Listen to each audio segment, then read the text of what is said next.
نبی پاک علیہ السلام کی جو محبت ہے نا، وہ انسان کے لیے زندگی کو آسان کر دیتی ہے۔ حضور سے پیار ہوتا ہے نا تو بندہ نفرت کرنی ویسے ہی چھوڑ دیتا ہے۔ حضور سے پیار کرتا ہے، ہرس ہوس لالچ ویسے ہی نکل جاتا ہے۔ جب حضور سے محبت ہو جاتی ہے، نماز پڑھنا، درگزر کرنا، درود شریف پڑھنا، قرآن پاک پڑھنا، دین کی خدمت کرنا، حتیٰ کہ جان دینا بھی آسان ہو جاتا ہے۔ نبی پاک علیہ السلام کی محبت انسان کو کبھی بھی پریشان نہیں ہونے دیتی، الجھنے نہیں دیتی، تازہ دم رکھتا ہے حضور کا پیار۔ شرط یہ ہے کہ محبت صحیح ہو، اصلی ہو، باطن میں ہو۔ یہ آپ کے ذہن کے اندر کبھی بھی کسی بدبو کو نہیں آنے دے گی، طبیعت کو تازہ دم رکھے گی، سکون میں رہیں گے۔ لیکن نبی پاک علیہ السلام کی محبت کے کچھ تقاضے ہیں، ان تقاضوں کو سمجھنا پڑے گا۔ بالخصوص امت اس وقت جس جگہ پہ کھڑی ہے، آپ دیکھیں کہ اتنی بربریت اور اس جیتے جاگتے دیکھتے ماحول میں کہ جس میں ہر چیز کیمرے کی آنکھ دیکھ رہی ہے، اس میں اس قدر زیادہ اسرائیل کی جارحیت، اس کے جواب میں دو تین تازیانے ہیں وہ سمجھنے والے۔ ایک ہے کہ میں کوئی جذباتی بات کروں گا، آپ اس کی تائید کر دیں گے۔ ایک ہے کہ پہلوؤں پر غور کرنے کا وقت ہے کہ اتنے کٹھن ماحول میں بھی اگر مسلم امہ کے لیڈر بیدار نہیں ہو رہے تو آپ کو پس منظر سمجھنا پڑے گا کہ ہم نے نبی پاک کی محبت کے تقاضوں کو نہیں سمجھا۔ حضور سے محبت ہے نا تو پھر نبی پاک کو تو سادہ طرز زندگی پسند ہے، حضور کو تو پسند نہیں ہے۔ اللہ کے محبوب نے تو دعا مانگ کے فقیری لی اللہ تعالیٰ سے۔ آپ کو پتہ ہے جب بندہ بہت زیادہ آسانیوں میں چلا جاتا ہے، بہت زیادہ اس کے پاس سہولیات ہو جاتی ہے، اس کا مرنے کو دل نہیں کرتا۔ خود نبی پاک علیہ السلام نے فرمایا قیامت کے قریب کافر تم پر جھپٹیں گے جس طرح بھوکے لوگ کھانے پر جھپٹتے ہیں۔ حضور کیوں، ہم تھوڑے ہوں گے؟ فرمایا نہیں، تمہیں دنیا سے محبت ہو جائے گی اور موت تمہیں بری لگے گی۔ اتنے بڑے بڑے بنگلے، عالی شان محلات، کس کا چھوڑ کے مرنے کو جی چاہتا ہے معاذ اللہ۔ نبی پاک کی محبت کا تقاضا سمجھو، ایسا نہیں کہ وہاں دولت آئی نہیں۔ حضور تو فرماتے ہیں کہ اللہ نے خزانوں کی کنجیاں میرے ہاتھ میں رکھ دی ہیں، لیکن میں نے عرض کیا مالک ایک وقت روٹی دینا اور ایک وقت کا فاقہ دینا۔ کنجیاں خزانوں کی اللہ نے دی۔ جب تک آپ اپنا طرز زندگی، یہ جو بہت دنیا کا پیار ہے نا، بہت زیادہ مرنے کی ہرس، یہ بہت زیادہ جینے کی ہرس، تو اللہ تعالیٰ نے قرآن پاک میں یہودیوں کا طریقہ بیان کیا کہ وہ کبھی مرنے کی تمنا نہیں کریں گے کیونکہ جینے کی ہرس رکھتے ہیں۔ نبی پاک علیہ السلام کے غلاموں، طرز زندگی جب تک سادہ نہیں ہوتا اور جب تک یہ دنیا کے جھمیلوں سے کسی کو دولت دے کر پیچھے کر دیا جاتا ہے، کسی کو عہدہ دے کر چپ کرا دیا جاتا ہے، کسی کو اقتدار دے کر چپ کرا دیا جاتا ہے، رسول اللہ صلی اللہ علیہ وسلم کے سچے غلام ان ایک بات کی سمجھ آ گئی تھی کہ ہمیں ہمارے رب نے کہا ہے قُلْ إِن كُنتُمْ تُحِبُّونَ اللَّهَ فَاتَّبِعُونِي يُحْبِبْكُمُ اللَّهُ۔ اے محبوب آپ ان سے فرما دیں اگر رب سے محبت کرنا چاہتے ہیں تو آپ کی پیروی کریں، اللہ خود ان سے محبت فرمائے گا جب رب بھی ان کا ہو جائے گا، جب رب بھی ان کا کی محمد سے وفاتوں نے تو ہم، یہ جہاں چیز ہے کیا، یہ لوح و قلم تیرے ہیں، اس کا کیا مطلب ہوا؟ لوح و قلم، قلم لکھتی ہے نا تقدیریں، مقدر فیصلے، تو لوح و قلم تیرے ہیں، اس کا مطلب یہ ہے کہ پھر رب کریم تیرے اوپر فضل کرے گا، اور وہ جن فیصلوں کی امت کو دیانت سے چاہت ہے اللہ اپنے فضل سے وہ فیصلے فرمائے گا۔ جب تک زندگی حضور کی غلامی کی طرف نہیں جاتی وہ اللہ تعالیٰ کی تائید نہیں پاتی۔ حضرت عبداللہ ابن حذافہ رضی اللہ تعالیٰ عنہ کو رومیوں نے قید کر لیا تھا، اور جب رومی آپ کو قید کر رہے تھے، پکڑ رہے تھے، جنگ میں کچھ موڑ ایسا آ گیا کہ بظاہر مسلمانوں کے قدم پیچھے ہٹ رہے تھے، تو 1000 آدمی نے، 100 آدمی نے مل کے آپ کے گرد گھیرا ڈالا اور بڑی مشکل سے آپ کو گرفتار کیا۔ جب بادشاہ کے سامنے لے گئے نا، تو بادشاہ سے اس کا سپہ سالار کہنے لگا کہ بندہ ضائع کرنے والا نہیں، یہ بات سمجھیں آپ، ہماری طبیعت کے مطابق جو بندہ پورا نہیں اترتا ہم ضائع کر دیتے ہیں۔ حالانکہ اگر آپ کو مخالف صف میں بندہ کام کا نظر آئے تو آپ غور فرمائیں کہ یہ ہمارے قافلہ محبت میں کیسے شامل ہو سکتا ہے، اس کے لیے جد و جہد کریں تاکہ اس سے کام لیا جا سکے۔ اس نے کہا، روم کے بادشاہ نے، بندہ ضائع کرنے والا نہیں۔ وزیر نے کہا بادشاہ سے، اس نے کہا کیا کریں؟ کچھ ایسا کریں کہ یہ معاذ اللہ ہمارے دین میں آ جائے۔ اور قرآن مجید نے واضح کہہ دیا ہے کہ یہودی اور عیسائی تم سے راضی نہیں ہو سکتے حتی تتبع ملتہم، جب تک کہ تم ان کے دین کی پیروی نہ کرو، ان کو کسی طریقے سے معاذ اللہ عیسائی بنایا جائے۔ تو بادشاہ کہنے لگا 2-3 چیزیں ہیں جس سے کوئی بندہ بھی خریدا جا سکتا ہے، کر لیتے ہیں بات۔ اس نے سب سے پہلے حضرت عبداللہ ابن حذافہ سے کہا کہ جتنے پیسے آپ کہیں گے آپ کو ملیں گے، آپ اس دین میں آ جائیں معاذ اللہ۔ تو حضرت عبداللہ ابن حذافہ نا، کچھ لوگ بڑے سیانے ہوتے ہیں، بردبار ہوتے ہیں، بعض باتوں پر غصہ نہیں کرتے، ہنستے ہیں۔ حضرت عبداللہ ابن حذافہ ہنس پڑے، فرمانے لگے تجھے کس نے بادشاہ بنایا؟ تو بڑا بیوقوف آدمی ہے۔ اس نے کہا کیا مطلب؟ فرمانے لگے نادان، میں تو تلوار لے کے میدان میں آیا ہوں، مجھے دولت کمانی ہوتی میں تجارت کرتا، میں تجارت نہیں کر رہا، میں تو شہادت کے لیے نکلا ہوا ہوں، اور تو مجھے کہہ رہا ہے پیسے لے لے، کو عقل کی بات کر۔ اس نے دوسری بات کی، اس نے کہا کہ میں بادشاہ ہوں، میرے نیچے جتنے بھی عہدے ہیں، وزیر، مشیر، وزیر خزانہ، جو آپ عہدہ کہیں گے آپ کو دے دیا جائے گا، آپ اس طرف آ جائیں۔ تو حضرت عبداللہ ابن حذافہ کہنے لگے پھر کہتا ہوں تو بڑا نادان ہے۔ فرمانے لگے میں حضور کا صحابی ہوں، اور صحابی ہونے سے بڑا عہدہ دنیا میں ہے ہی کوئی نہیں۔ صحابہ وہ صحابہ جن کی ہر صبح عید ہوتی تھی، خدا کا قرب حاصل تھا، نبی کی دید ہوتی تھی۔ کہا تو مجھے لالچ دے رہا ہے۔ اب انہوں نے ایک نئی چال چلی۔ وزیر کہنے لگا کہ میں ایک اور طرح سے معاذ اللہ کوشش کرتا ہوں پگھلا دینے کی۔ آپ اندر کمرے میں قید تھے تو وہاں ایک خاتون کو بنا سنوار کر بھیج دیا گیا۔ دوستو یاد رکھنا، تگڑا اور مضبوط جوان پتہ کون ہوتا ہے؟ جس کی نظریں پوری طرح اس کے کنٹرول میں ہوں، یہ علامت جوانی ہے۔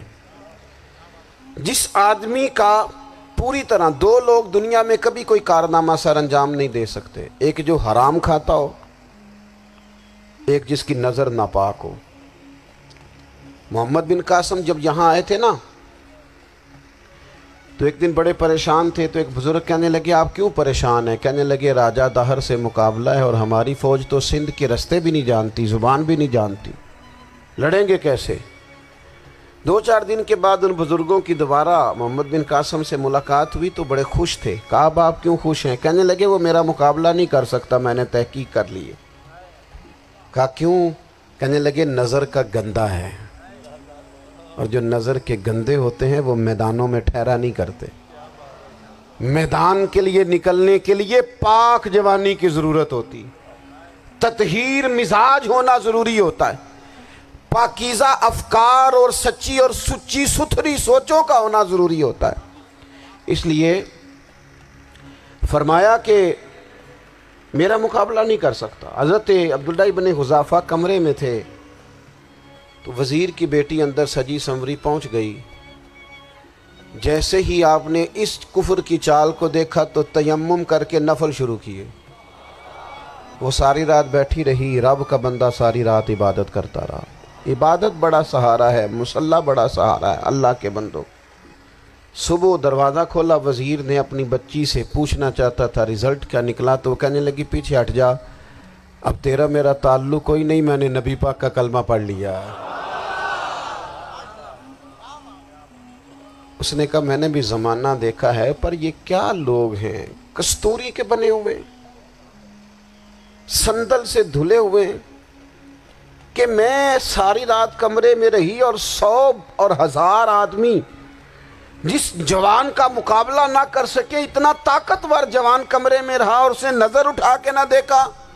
او کچا رنگ للاری والا جڑا چڑھدا تے لیندا رہندا ہے، اے عشق تیرے دا رنگ محمد چڑھیا پھر نہیں لیندا۔ میں کہا ایک دفعہ نظر اٹھا کے نہیں دیکھا، کمال ہو گئی۔ اتنے بڑے لوگ، اتنی بڑی سعادت مندی، فیروز بختی، معاملہ فہمی حد ہو گئی۔ اللہ اکبر۔ دوستو، بادشاہ جب پوری طرح ہار گیا نا، اس نے کہا مار دو۔ تیل گرم کیا ایک کڑاہی میں، اور جب آپ کو اس میں ڈالنے لگے تو آپ کی آنکھوں میں آنسو آ گئے۔ بادشاہ کا خیال ہوا شاید نرم ہو گئے ہیں، کہنے لگا روئے کیوں؟ فرمانے لگے سوچتا ہوں جان ہی ایک ہے، کتنا مزہ ہے اس کی راہ میں جان دینے کا، کتنی لذت ہے اس کے نام پر مرنے میں، کتنا لطف ہے۔ جے تو چڑھیا اتے دار بھی نہیں، تے جے تو وکیا عشق بازار بھی نہیں، تے ایڈا سستا سودا پیار بھی نہیں، تے ایڈا سستا لبدا یار بھی نہیں۔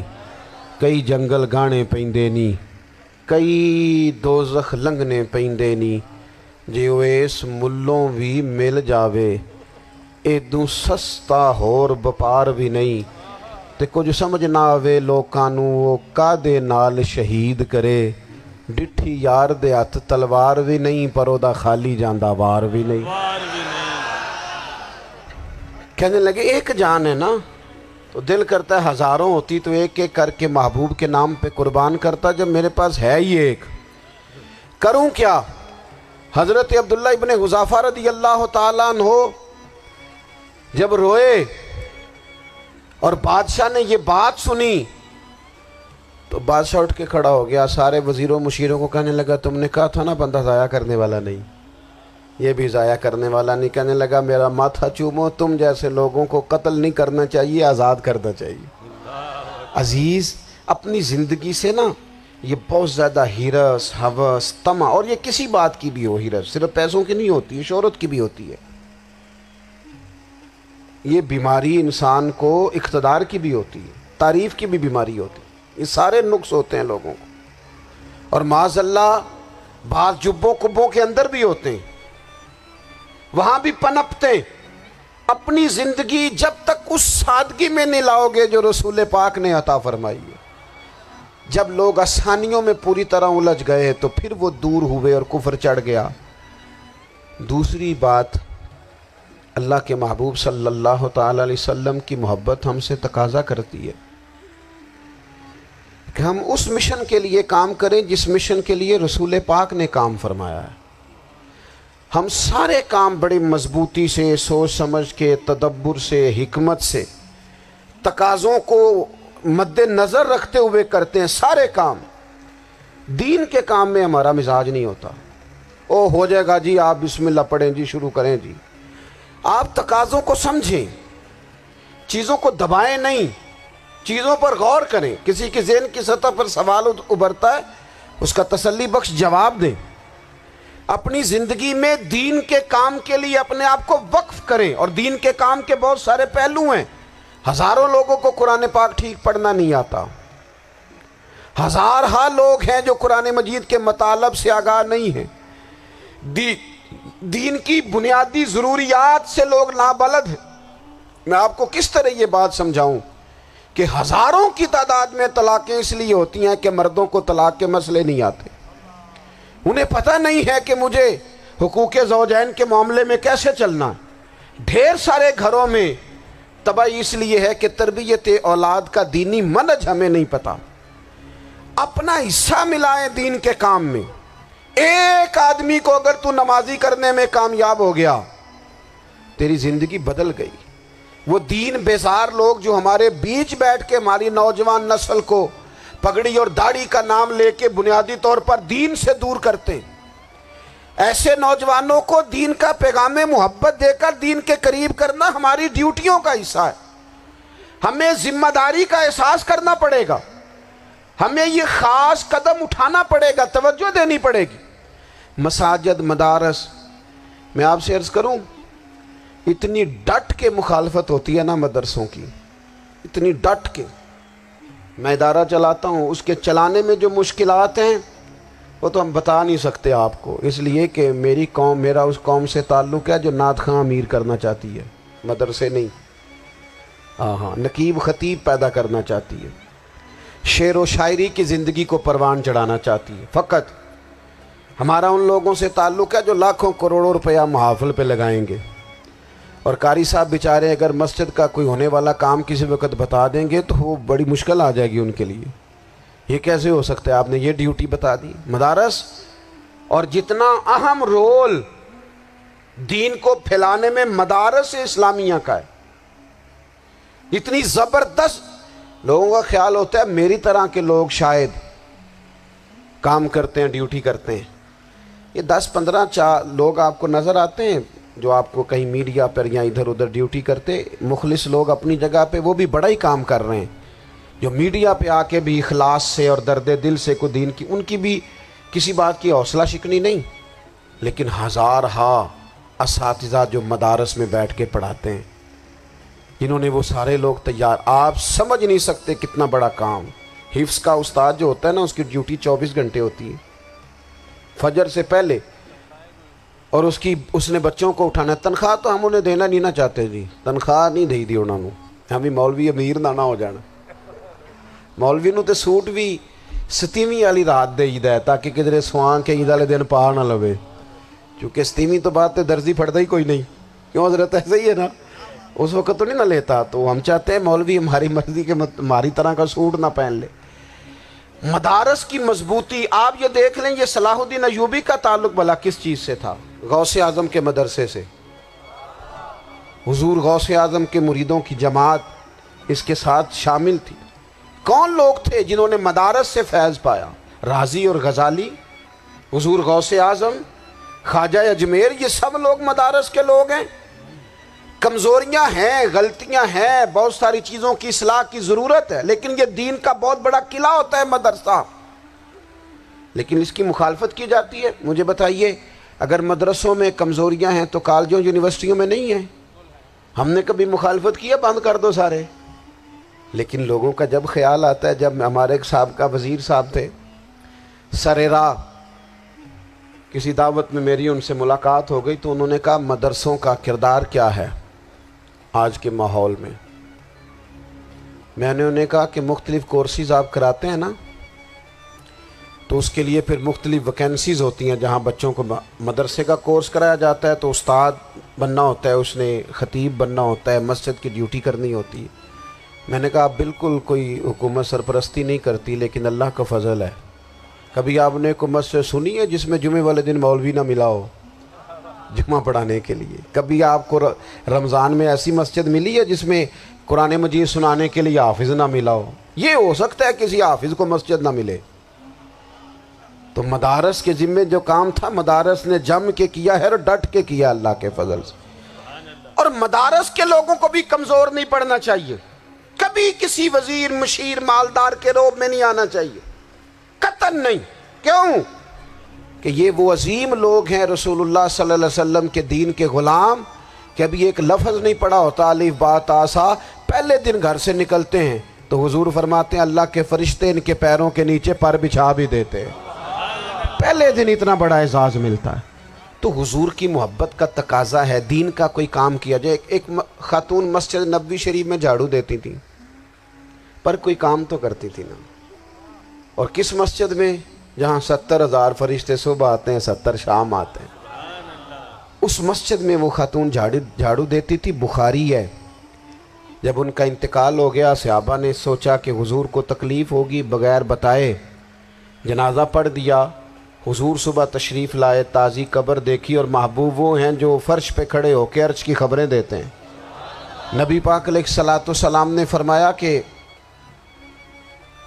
مجھے اطلاع کیوں نہیں دی اس کے انتقال کی؟ یہ کرم دیکھو، کوئی ڈیوٹی تو کرتی تھی نا یار، پر خلوص سے، پر پیار سے، پر اللہ کو راضی کرنے کے لیے، پر درد دل سے۔ اور دین کی ڈیوٹیاں کرنے والے دوستو سنو، حضور صبح آئے، قبر کو دیکھ کر فرمایا مجھے کیوں نہیں بتایا؟ یا رسول اللہ آپ کو تکلیف دینا مناسب نہ جانا؟ تو قبر پہ کھڑے ہو کے حضور نے فرمایا صف بناؤ، میں دوبارہ جنازہ پڑھاؤں گا، صف بناؤ میں دوبارہ جنازہ پڑھاؤں گا۔ کوئی ڈیوٹی تو۔ تیسرا تقاضا حضور کی محبت کا، سمجھو میں بس بڑی جلدی بات سمیٹنے لگا ہوں۔ حضور کی امت سے پیار کرو، یہ نبی پاک کی محبت کا تقاضا ہے۔ حضور اس بندے سے بڑے راضی ہوتے ہیں جو حضور کی امت سے پیار کرتا ہے۔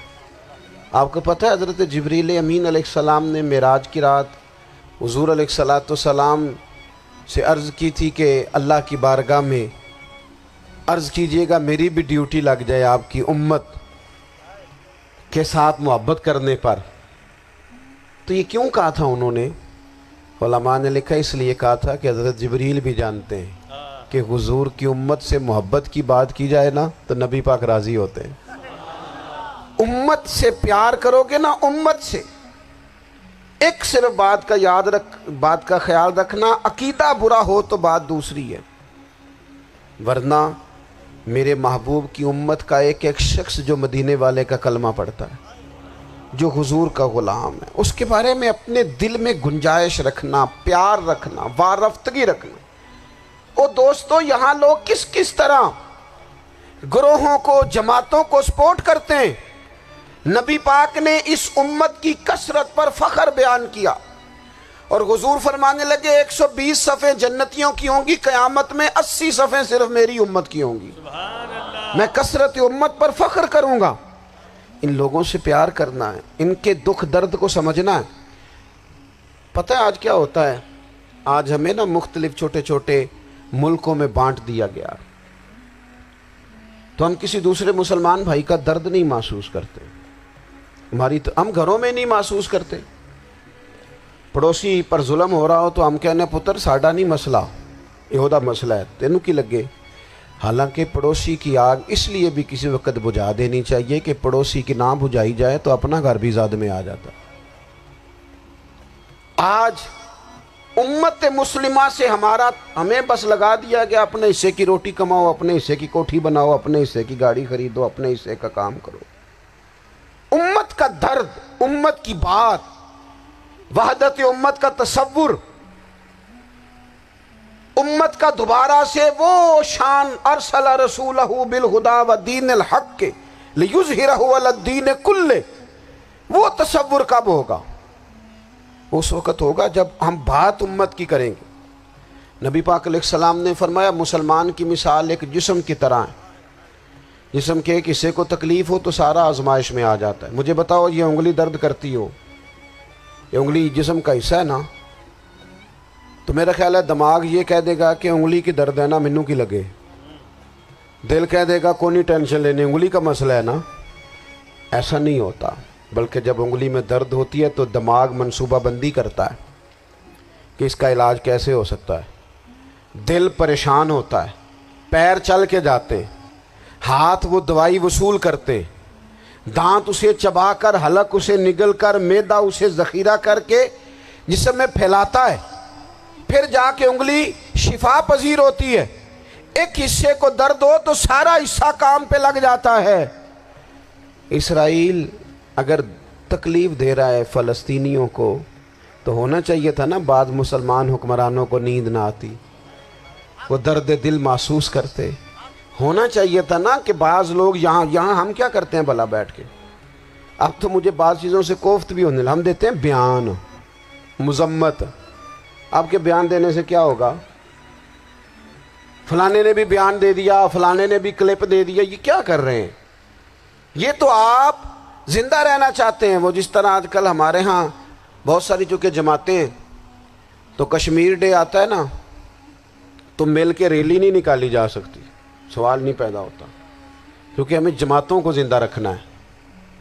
اس جماعت کی خبر الگ لگنی چاہیے، اس جماعت کی خبر الگ، تو ایسے کوئی انقلاب آئے گا؟ یاد رکھنا امت کو پوری کو ایک طاقتور آواز بننا پڑے گا، ہمیں تھوڑا تھوڑا اوپر اٹھ کے سوچنا پڑے گا۔ خدا را اللہ تعالیٰ مجھے معاف کرے اگر کوئی بات میں ستی کر رہا ہوں، دل کی گہرائی سے عرض کرتا ہوں اب تو بڑا سخت وقت آ گیا۔